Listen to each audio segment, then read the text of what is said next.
अस्सलाम वालेकुम, मैं हूं ज़ुएब जेजा और आप देख रहे हैं मेरा यूट्यूब चैनल।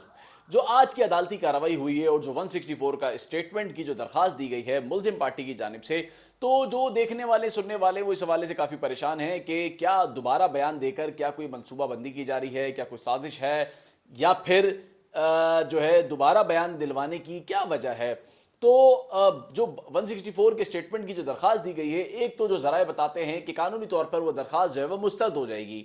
वो उसकी वजह ये है कि एक स्टेटमेंट जो 164 का दे दिया गया है, उसके बाद आप 164 का स्टेटमेंट जो है वो नहीं दे सकते हैं। उसकी भी अगर आप अगर अगर उसमें भी गुंजाइश ज़रूर है, लेकिन 164 का स्टेटमेंट चूंकि हो चुका है। अब मुल्जिम पार्टी की जानिब से जो दरख्वास्त दी गई है उसमें यकीन उसमें मनसूबाबंदी की जो है बू आ रही है। वो बू इस तरह से है कि दोबारा बयान दिलवाया जाए और दोबारा बयान अपनी पसंद का दिलवाया जाए, जिससे जो है वो सामने वाली पार्टी दबाव में आ जाए, वो ये बताए जी मुझ पर तो तशद्दुद हो रहा है और मैं तो जी बड़ा परेशान हूँ। तो इस वजह से जो है वो एक दरख्वास्त जो है वो दिलवाई गई 164 के नाम पे। लेकिन जिसका 164 अगर स्टेटमेंट हुआ है, अगर वो खुद ये कहे कि मुझसे जो है दबाव में या मुझसे जो है वो मैं हवास भागता नहीं था, या फिर जो है वो मैं अपने होश में नहीं था और मुझसे जो है वो बयान जो है वो ज़बरदस्ती या जबरन जो है वो दिलवाया गया, तो यकीनन इसमें फिर गुंजाइश जो है वो कहीं ना कहीं आ जाती है। लेकिन ये दरख्वास्त जो है वो बेमकसद नहीं दिलवाई गई, ये 164 के स्टेटमेंट ये नहीं दिलवाई गई, बल्कि इसके पीछे भी एक बहुत अहम राज है, कुछ अहम बातें हैं, कुछ मनसूबाबंदी है जो यकीनन वक्त के साथ जो है वो आया हो जाएंगी। लेकिन जो ज़राए बताते हैं कि कानूनी तौर पर ये दरख्वास्त जो है वो मुस्तरद हो जाएगी। ये दरख्वास्त जो है वो बेजान है, इसमें जान नहीं है, लेकिन इसका एक मकसद है, ये दिलवाने का भी एक मकसद है।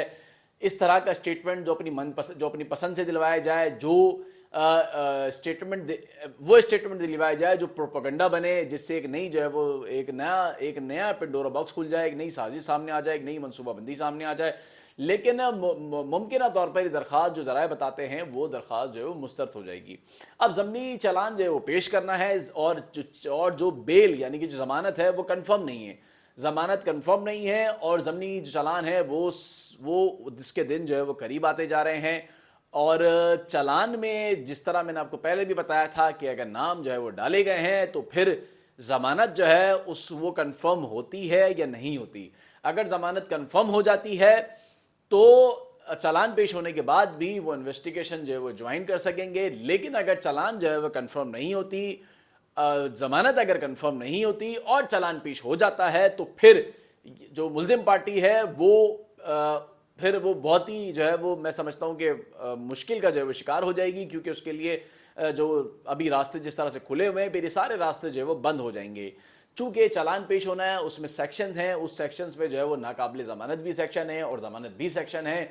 और एक बात वो ये है कि जब मेडिकल में ये बात सामने आ गई कि लड़की जो है वो नाबालिग है, तो फिर ये चाइल्ड मेरिट में जो है वो ये सारी चीज़ें जो है वो आ जाती हैं। फिर जब माइनर है, वो नाबालिग है, उसकी उम्र कम है, तो इस तरह उसके बयान की भी कोई अहमियत फिर नहीं रह जाती है।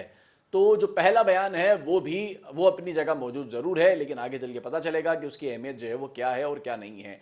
तो बहुत सारे जो सुनने वाले हैं, देखने वाले हैं, केस से हमदर्दी रखने वाले हैं, वो इसमें बहुत ही परेशान थे कि एक वीडियो बनाई जाए और बताया जाए कि 164 का स्टेटमेंट जो है वो क्या कहता है और ये दोबारा स्टेटमेंट होगा या नहीं होगा। तो ये सारी मालूमात थी जो आप तक पहुँचानी थी। अब चालान जो है वो ज़मनी चालान जो है वो पेश होगा, और उससे पहले ये दरख्वास्त का जो मुस्तरद होना जो है वो भी ज़रूरी है। अगर दरख्वास्त मुस्तरद नहीं होती, जिस तरह नोटिस हो गए हैं, तो यकीनन ये मामला मज़ीद आगे चला जाएगा। चूँकि केस जो है वो अब देखा जा रहा है कि उलझाया जा रहा है। इस केस में अब सिर्फ फैसलों के अलावा कुछ बाकी तो नहीं रह गया, लेकिन इस केस को उलझाया जा रहा है। केस को मज़ीद जो है वो तारीख पे तारीख देकर जो है वो इस केस को घुमाया जा रहा है। अब इसके पीछे क्या एक केमिस्ट्री है जो चल रही है, लेकिन यकीनन जो देखने सुनने वाले हैं वो परेशानी के शिकार हैं कि क्या वजह है जो उस केस का जो है वो फैसला नहीं हो पा रहा है। तो 164 का स्टेटमेंट है वो अब उसकी अहमियत, जिस तरह मैंने आपको बताया कि दरख्वास्त मुमकिन तौर पर मुस्तरद हो जाएगी, एक बार स्टेटमेंट होता है, दोबारा स्टेटमेंट नहीं होता है। और साथ ही ज़मनी जो चालान है वो पेश होगा, और उससे पहले जो ज़मानत है अगर वो कंफर्म हो जाती है तो ठीक, अगर कंफर्म नहीं होती तो फिर जो है उसका बचना जो है वो मुश्किल और नामुमकिन हो जाएगा। अब देखना ये है कि जो मुअज़्ज़ज़ अदालत हैं वो क्या फ़ैसला करती हैं। जब तक के लिए मुझे इजाज़त दें, बहुत शुक्रिया, अल्लाह हाफ़िज़।